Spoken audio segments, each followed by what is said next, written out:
नमस्कार साथियों, स्वागत है आपका BNK24 यूट्यूब चैनल पे। बहुत बहुत साथियों, आज हम एक कंपनी का रिव्यू करने जा रहे हैं। कंपनी का नाम है निसिस फाइनेंस सर्विसेज लिमिटेड। कंपनी का जो IPO का रिव्यू करें इससे पहले हम समझ लेते हैं कि कंपनी किस सेक्टर में काम करती है। कंपनी बेसिकली एक तरह से जो कंपनी का बिज़नेस है ना, वो एक तरह से सर्विस देने का बिज़नेस है। मतलब किसी को म्यूचुअल फंड को अगर एडवाइजरी प्रोवाइड करनी है, या किसी को कैपिटल से रिलेटेड कोई एक क्वेरी है, या अगर किसी ने कोई प्राइवेट लिमिटेड कंपनी बनाई है या बहुत छोटे लेवल पे बनाई है और उसको कैपिटल की रिक्वायरमेंट है। सपोज करो आपने एक चप्पल बनाने की फैक्ट्री डाली, और वो चप्पल बनाने की फैक्ट्री जो है वो लगभग आपकी 50 लाख रुपए में लग रही है सभी चीज़ मिला के, और आपके पास में जो फंड है वो 20 लाख है। तो आप इनके पास जाओगे, निसिस जो फाइनेंस सर्विसेज है, तो ये क्या करेगी, ये आपको प्राइवेट इक्विटी के माध्यम से। प्राइवेट इक्विटी कौन होते हैं? जैसे सपोज करो जब तक आप सेबी NSE में लिस्ट नहीं हो जाते, मतलब सेबी के माध्यम से आप NSE या BSE पर लिस्ट नहीं हो जाते, तो उससे पहले आपको अपना बिजनेस एक्सपेंड करने के लिए, चलाने के लिए प्राइवेट इक्विटी की आवश्यकता होती है। तो आप प्राइवेट इक्विटी के माध्यम से पैसे को रेज़ करते हैं। जैसे कि या तो आप ऑफलाइन अपने शेयर कंपनी का कोई हिस्सा दे दो किसी को प्राइवेट इक्विटी के माध्यम से। सपोज करो मैंने चप्पल बनाने की कंपनी की दुकान फैक्ट्री खोली, उसमें 50 लाख रुपए का खर्चा आया, मेरे पास में 30 लाख रुपए हैं, तो 20 लाख मेरे पास में है नहीं, मुझे ज़रूरत है, तो मैं इन कंपनी के पास जाऊंगा, निसिस फाइनेंस सर्विसेज कंपनी के बारे में। तो ये क्या है कि जो इनके पास में बड़े लोग हैं जिनसे इनके संबंध हैं, म्यूचुअल फंड वगैरह जो इनसे सर्विस वगैरह लेते हैं, ये बोलेंगे कि आप इनकी चप्पल बनाने की फैक्ट्री में कुछ पैसा इन्वेस्ट कर दो, तो इनके आगे फ्यूचर में ये अपनी कंपनी को लिस्ट कराएंगे, या अगर जो कंपनी से प्रॉफिट होगा उसको ये डिविडेंड के रूप में आपको बांट देंगे, आपको भी हिस्सा दे देंगे। सपोज करो आपने 20 लाख लगाए, 50 लाख टोटल फैक्ट्री को बनाने में खर्चा आया, तो आपने लगाए 20 लाख, 30 लाख मालिक के लगे हैं, तो आपका 40% का हिस्सा हो गया इस कंपनी में, किसी भी कंपनी में। और अगर 1 लाख रुपए का प्रॉफिट हुआ तो 60,000 रुपये तो रख लेगा प्रमोटर, जिसकी 60% हिस्सा है। और चूंकि आपने प्राइवेट इक्विटी के माध्यम से इसमें पैसे लगाए थे कंपनी में, तो 40% आपके, 40,000 रुपये आपके। ये एग्जाम्पल है। तो इस कंपनी का जो मेजर बिजनेस है ना, वो एक तो किसी को म्यूचुअल फंड वगैरह की वो जो है ना एडवाइजरी प्रोवाइड करती है, वहाँ से इनको एक तरह से कट आता है जिसको हम कमीशन बोलते हैं।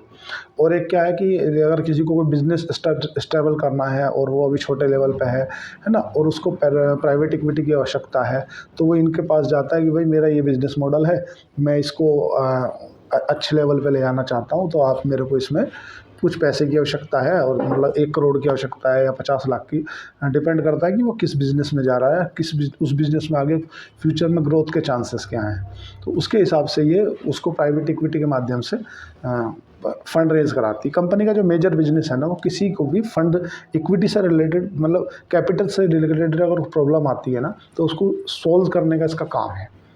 मतलब किसी को कैपिटल की ज़रूरत है, किसी को डेयरी फार्म खोलनी है, उसमें उसे कैपिटल की आवश्यकता है, तो वो इनके पास जाएगा, अपना बिजनेस मॉडल रखेगा, और ये फिर उसके हिसाब से जो इनके पास में बड़े बड़े इन्वेस्टर हैं, वो उनको प्राइवेट इक्विटी के माध्यम से उसमें सर्विस, एक तरह से सर्विस देती है। इनके पास वो गया, इसने म्यूचुअल फंड वगैरह किसी से भी उसको पैसा दिलवाया, उसके बीच का जो हेयर कट है वो इनका प्रॉफिट है। अगर कंपनी के प्रमोटर की बात करें, तो प्रमोटर है तुम्हारा अनिल गोयका, गोयल, और तुम्हारा मंदला गोयका, और तुम्हारा अमित कुमार गोयका, ये इनके प्रमोटर हैं। कंपनी का अगर AUM की बात करें, AUM क्या होता है?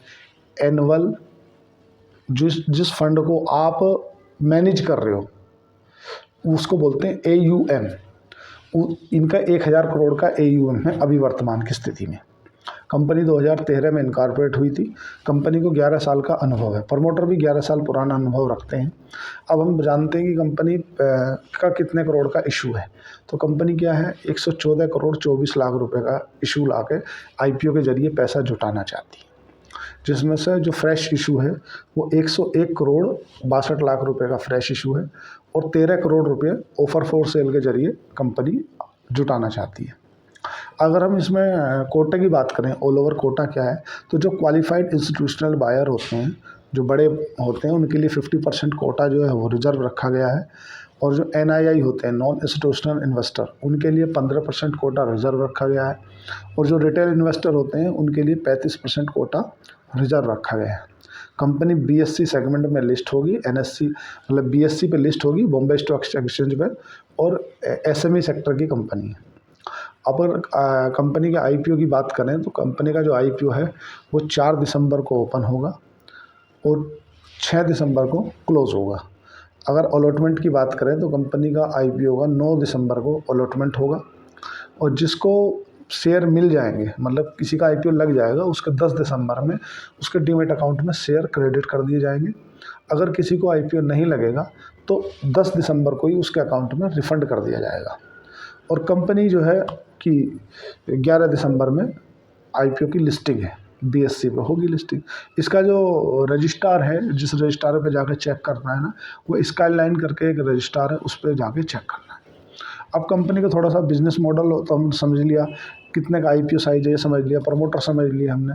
अब हम समझ लेते हैं कि यार इसके एसेट वगैरह पर नज़र डाल ली जाए। तो एसेट जो इसके 2012 में 15 करोड़ के हुआ करते थे, 2023 में 21 करोड़ के हुए, 2024 में 31 करोड़ के हुए, और अभी जो इनको ट्रेलिंग 12 मंथ है TTM बेसिस पे जो उन्होंने अपना DRHP में दिखाया, एसेट 50 करोड़ की है। एसेट में तो सस्टेनेबल तरीके से ग्रोथ दिख रही है।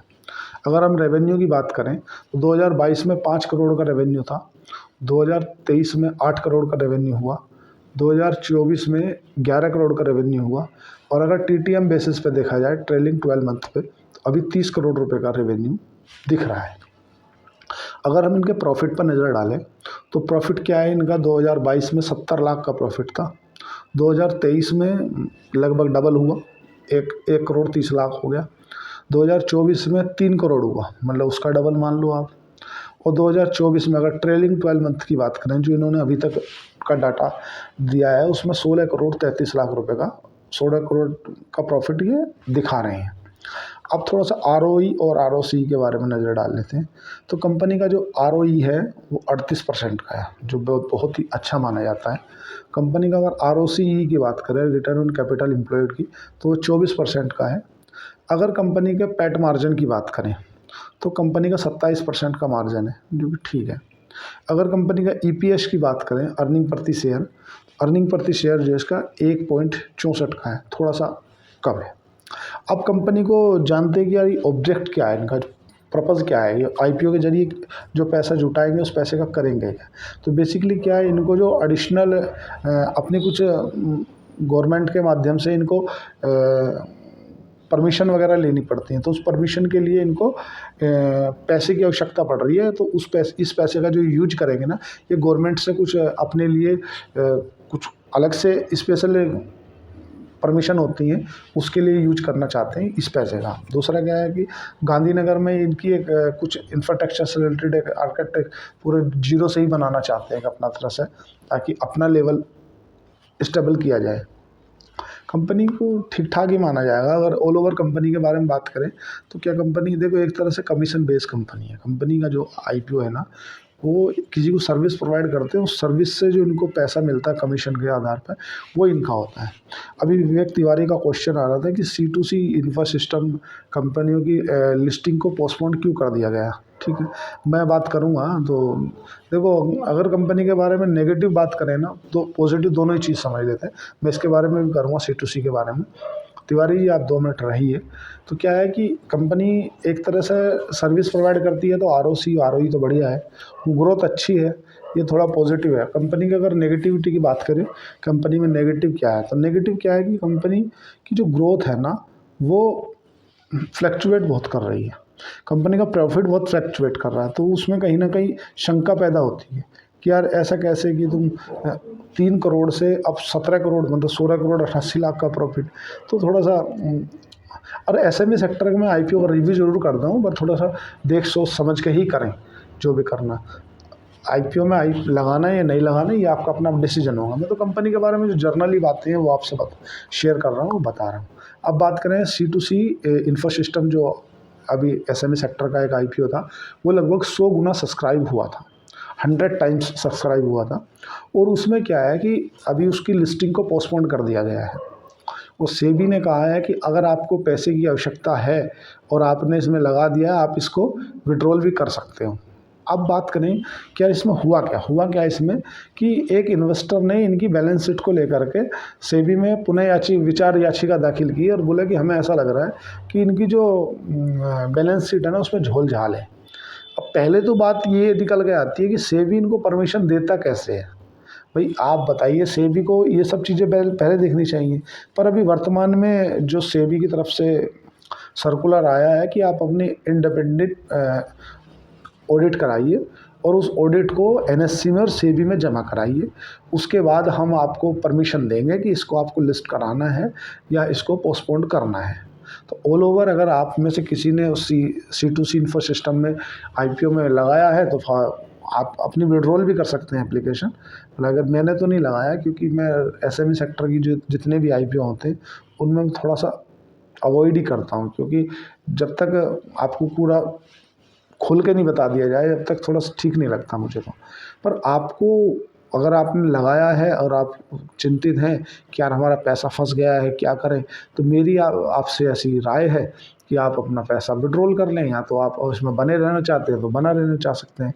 अब चूँकि जब तक पोस्टपोन रहेगा, जब तक ये कंपनी अपनी ऑडिट अपने इंडिपेंडेंट CA से नहीं करा लेती, उसको NSC में लिस्ट नहीं करा, NSC में नहीं दे देती, और NSC उनके ऑडिट को चेक करेगा, क्रॉस वेरीफाई करेगा। अगर NSC को लगेगा कि हाँ ठीक है तो ठीक है, और NSC को लगेगा नहीं यार इसमें कुछ गड़बड़ है, तो NSC इनको मना कर देगी, बोला नहीं नहीं रहने दो, तुम इस लायक नहीं हो। अब मार्केट की अगर बात करें तो आज शेयर बाज़ार में थोड़ा सा पॉजिटिव रुझान देखने को मिला है, जो कि अच्छा है। तो साथियों, आज के लिए इतना ही। चैनल को लाइक करें, सब्सक्राइब करें, कमेंट करें। मैं देख रहा हूँ कि मेरे 77% यूज़र ऐसे हैं जो मतलब मेरी वीडियो देखते ज़रूर हैं बट उसको सब्सक्राइब नहीं करते। तो कृपया 0.2 सेकंड लगते हैं, सब्सक्राइब कर दिया करो। धन्यवाद। Thank you.